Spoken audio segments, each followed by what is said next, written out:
do what if I see a butterfly and it's dead, Yeah. I take it, it's so pretty. Then I laminate it. Then I put it on my wall. Really? You can't let such beauty go to waste. I'm from Cape Town, Yes. staying in Coles River, That's it. and I'm loving Cape Town. Kopsegal. Welcome to Josie. Thank you, it's my first time. Really? Yes, Yeah. What do you think so far? Okay, so far the lodges is stunning, but I think Cape Town, but yes, the price. There's a lot of, I wasn't through the whole Joburg, but it could be, I could be wrong. But so far, okay, now, Cape Town it is then.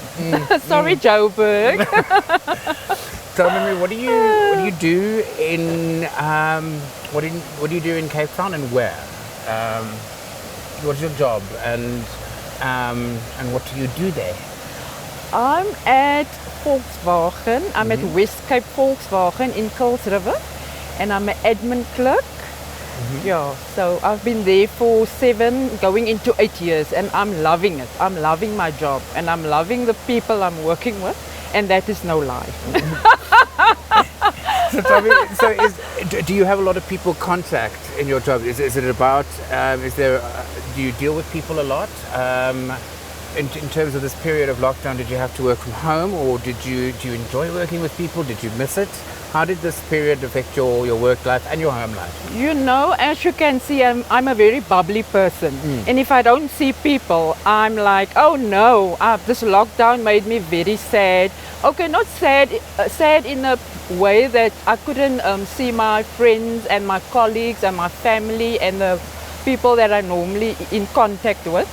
But where the plus point was, I could spend more time with my family, get to know them, because as you know, social media, they all heads are in the phone, so you really don't spend time together. And lockdown actually brought us closer together as a family, because my son is 22, Keegan, and Kirsten is 25. So we bond nicely in lockdown. But I miss like I said, I'm a people's person. I love to talk, and I talk a lot. If you don't stop me or say cut, I'll go on till the morning. Tell me, were there challenges during lockdown?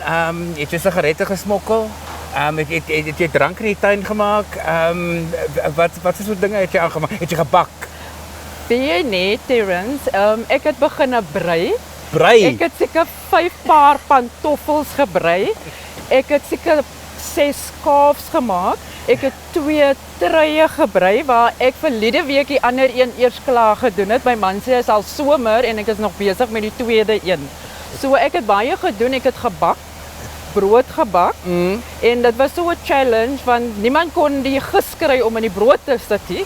En ons moes maar, gelukkig was daar daarom nog in die kassie wat ons nog gehad het, wat ons nie eens geweet het van nie, want ons het nooit brood gebak nie. Tot lockdown het nou die wonders gedoen dat ons die gis in die kassie gehad het en ons moes hom net gesoek het. Want dit is mos nou nie 'n necessity nie, want ons kon uitgaan en 'n brood gaan koop. So ja. But you know why there was no yeast?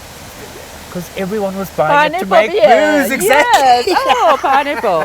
The star jingle. Yeah. So I'm not a smoker and I'm not a drinker, so that didn't bother me at all. But I did feel sorry for the people that smoke, and because you can't just take something away from someone, like zoop. Ain't working. They need to plan. So yeah, you saw when they opened and they closed, it's traumatic for some people. It's emotionally, yeah. So absolutely. Tell me something that during the period, what would you say was the most challenging point for you, and what was your ray of light, the most uplifting moment during this very challenging year? To stay locked in for 3 weeks. I couldn't handle it because I started cleaning the home from A to Z, and then when we were locked in for 2 more weeks, I thought, oh my gosh, I miss work and stuff like that. It was like I'm gonna go crazy. So lockdown was not for me. And your ray of light, your inspirational moment, what was the most uplifting thing that you might have seen from someone or anyone, or that you were able to do for someone else during lockdown?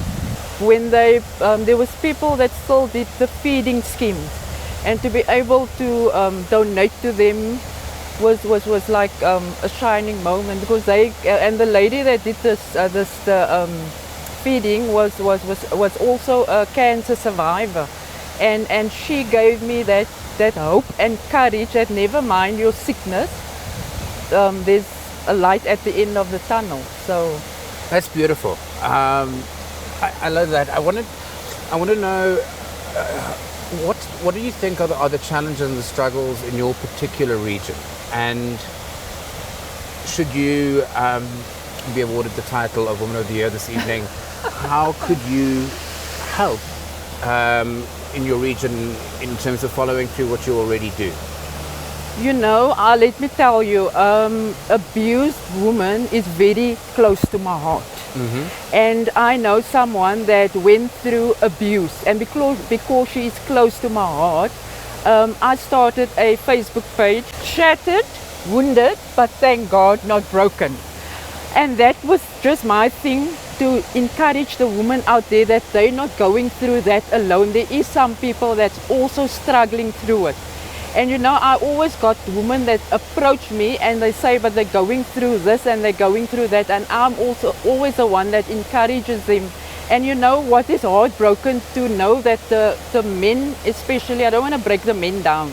You as a woman, you look up to your husband or boyfriend. They must actually spoil you in that manner. And for a man to lift his hand for a woman is really, it's a sad affair.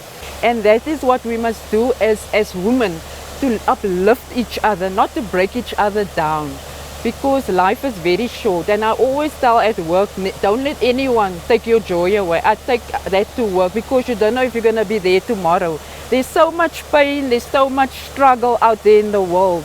So we need to support each other, uplift each other, and just be there for each other. Never mind if I know you or don't know you, because you don't know where where you might walk into each other or see each other, or you can maybe you might need my help one day, and I might need your help one day. So you don't know what's gonna happen in the near future. So for me, it's just be there for each other, just love each other, because as you can see in this country, there's no love, it's just hate. So if everyone can just bring that love back, this country will be a better place. And like I said, change starts with you. Be the change that you want to see, and others will follow into your footsteps. You have such a firm grasp of what is needed, and such a clear alignment, and your finger very much hands-on in the community. Which yes, I am. And you know, sometimes when they say on Facebook, in a way I agree with it, but in another way I don't, where they say, or no, I say I don't agree with it, where they say, don't take your camera to where you do good. It must stay at home. What you do for the others mustn't be up in the open, because you know, with this feeding scheme, it's all good and well. But how would you feel if someone see you queuing in a line for food? That is so embarrassing. It might be a good cause, but don't take your camera with. That person might feel offended because they're so hungry. Now you come with your camera taking photos of the person while queuing with his bakkie for food. That is a no-no, no-no. So do good. And so like with the Mandela, I told you I talk a lot. With the Mandela Day, and you know what's the other thing? See, now I'm into it. What the other thing is, you get people that they don't support you, but that never kept me behind. I went for it. Because if you want to reach your goal, you can't depend on other people, because everyone is not going to be happy. Everyone is not going to support you. So go for it. And then you must work your cons and your pros, and say, how am I going to execute this? And then you go. So I had some staff there by us. I made some packets, because it was we're still in lockdown and we can't do the normal. So I made 10 little packets up.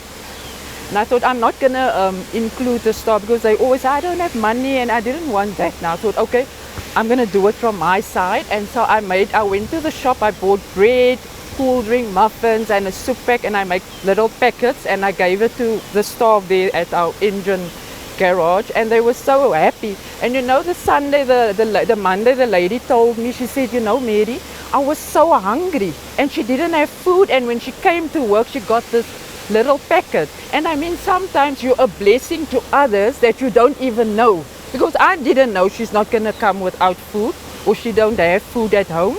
Because of that packet that I left for her, she had something to eat. So sometimes the little things that you do might not look big in someone else's eyes, but it might be a blessing to someone that didn't have. So if people will say, no, she did nothing, or they don't see her on Facebook giving stuff out, it don't have to be out there. I always say, it's from the heart. There it must, and you must be genuine. Fakeness will bring you nowhere because it's going to come in the open. So be real, don't be fake. Beautiful. I love it.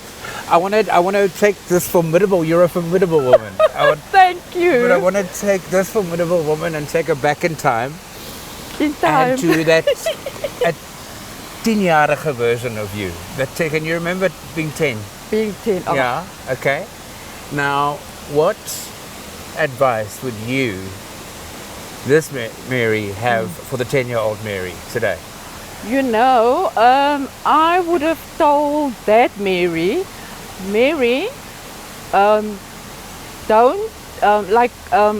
don't keep yourself behind. You've got more to eat than meets the eye.